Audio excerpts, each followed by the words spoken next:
नमस्कार दोस्तों, आखिर वो घड़ी आ ही गई जिसका सभी का इंतज़ार था। फुल बहुमत के साथ दोबारा हेमंत सरकार लौटी है। झारखंड के शीर्ष ताज पहन करके झारखंड की पूर्ण बहुमत की सरकार बनेगी। अब लगातार आपको तस्वीरों के माध्यम से हम दिखाने की कोशिश कर रहे हैं कि लगातार बधाई देने की तांता लगी हुई है।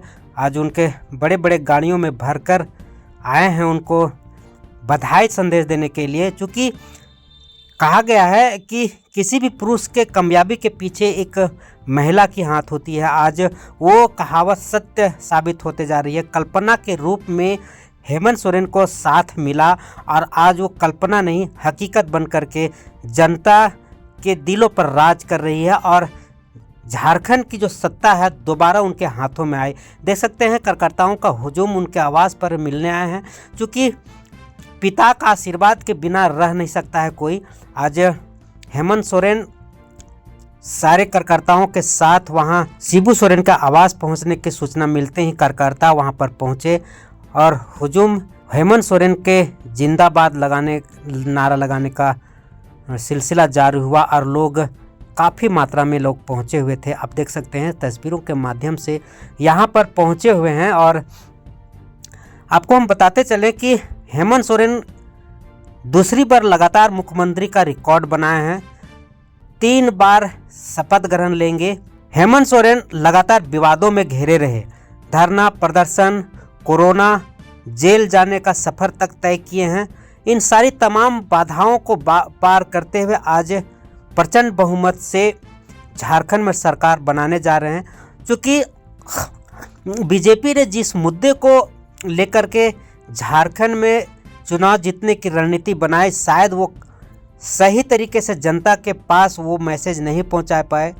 क्योंकि बीजेपी माटी रोटी का जो नारा लगाया था, बांग्लादेशी घुसपैठिए का विषय को लेकर के जिस मुद्दों को लेकर के लड़ा था, वो शायद जनता को समझा नहीं पाया और जनता भी शायद नहीं समझ पाई कि आने वाले झारखंड पर किन तरह का समस्या और संकटों का सामना करना पड़ेगा, जिसको लेकर के नहीं समझ में आया। और आज बिखरी जनता ने पूर्ण बहुमत की सरकार बनाई है हेमंत सोरेन का।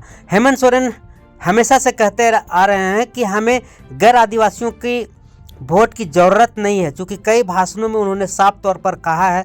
आज उसी का नतीजा ये है कि गैर आदिवासी उन्हें दिया नहीं, लेकिन आदिवासियों की जो वोटिंग है उससे साफ तौर पर जाहिर हुआ है कि उन्हें आदिवासियों ने ही सरकार बनाने में अहम भूमिका निभाई। अब देख सकते हैं कल्पना सोरेन के साथ अपने पिता और कल्पना सोरेन अपनी ससुर से मिलने आए हैं आशीर्वाद के तौर पर। क्योंकि जब भी वो चुनाव जीतते हैं तो वो सीधे शिबू सोरेन के आवास पहुंचते हैं, उनका आशीर्वाद लेते हैं, घंटों बैठ करके बातचीत करते हैं और उनसे आशीर्वाद लेकर के आगे का रणनीति तय करते हैं। आप देख सकते हैं कि यहाँ पर कितने लोग पहुँचे हैं आशीर्वाद लेने के लिए हेमंत सोरेन के साथ, और हेमंत सोरेन जिंदाबाद का नारा लगाते हुए यहाँ खुशी जाहिर कर रहे हैं। और साफ तौर पर उन्हें आज शिबू सोरेन ने जो विरासत संभालने की जो विश्वास जताया हेमंत सोरेन पर, आज वो खरा उतरते नजर आ रहे हैं और एक बार फिर दोबारा मुख्यमंत्री बनने का सौभाग्य मिला है उनको अपना कल्पना सोरेन के साथ। आप देख सकते हैं सीधा तस्वीरों के माध्यम से।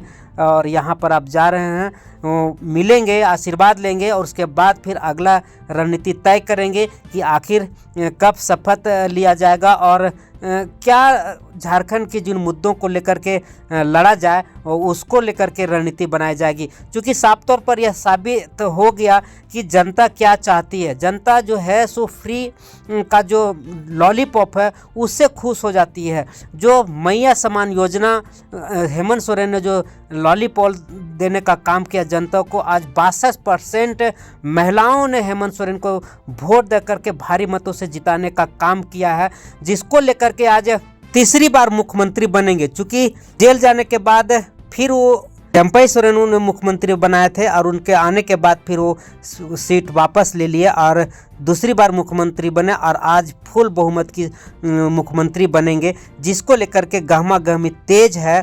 और जिस तरीके से अब देख सकते हैं ये अंदर का तस्वीर है, शिबू सोरेन के आवास का ये अंदर का तस्वीर है। चूँकि मीडिया को अंदर घुसने नहीं दिया गया था सुरक्षा को मद्देनज़र रखते हुए, ये उनका अंदर का मामला है। और यहाँ पर वो शिबू सोरेन से बातचीत कर रहे हैं, हेमंत सोरेन और कल्पना सोरेन उनकी बहू, और यहाँ से ही बैठ कर के बातचीत कर रहे हैं कि आगे रणनीति आशीर्वाद दीजिए कि किस तरीके से हम झारखंड को पुनः अच्छे तरीके हम चला सके। चूँकि हमेशा पिछले सरकार विवादों में रही, कोरोना 2 साल के चलते कुछ नहीं कर पाए, उसके बाद फिर जेल चले गए, उसके बाद फिर कई ऐसी समस्याएं आई जिसको लेकर के झारखंड के विकास की रणनीति नहीं बना पाए।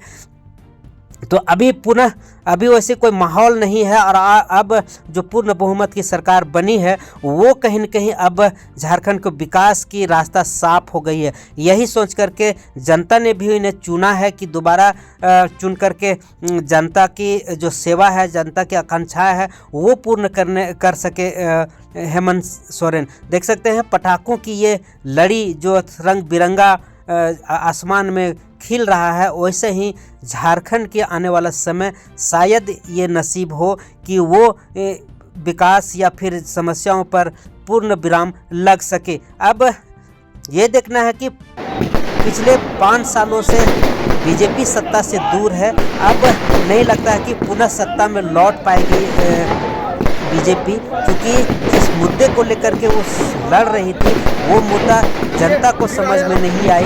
लेकिन जब जनता को समझ में आएगी तब तक बहुत देर हो चुका होगा, क्योंकि बीजेपी घुसपैठिए और हिंदू एकत्रित कटेंगे कि बटेंगे, इस मुद्दे को लेकर के उन्होंने लगातार जनता को जागरूक करने की कोशिश की, लेकिन जनता ने सीधे तौर पर नकार दिया और एक बार फिर मुख्यमंत्री हेमंत सोरेन के पुनः मुख्यमंत्री बनने का रास्ता साफ कर दिया है। अब देख सकते हैं लगातार यहाँ पर कांग्रेस के अध्यक्ष क्या कर रहे हैं, सुने।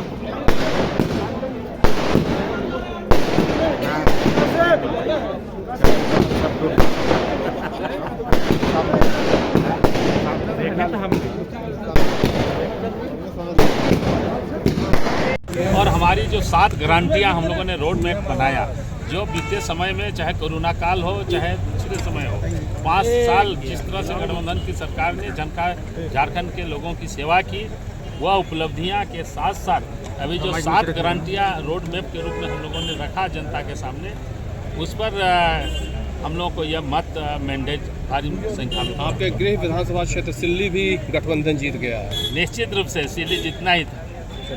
क्या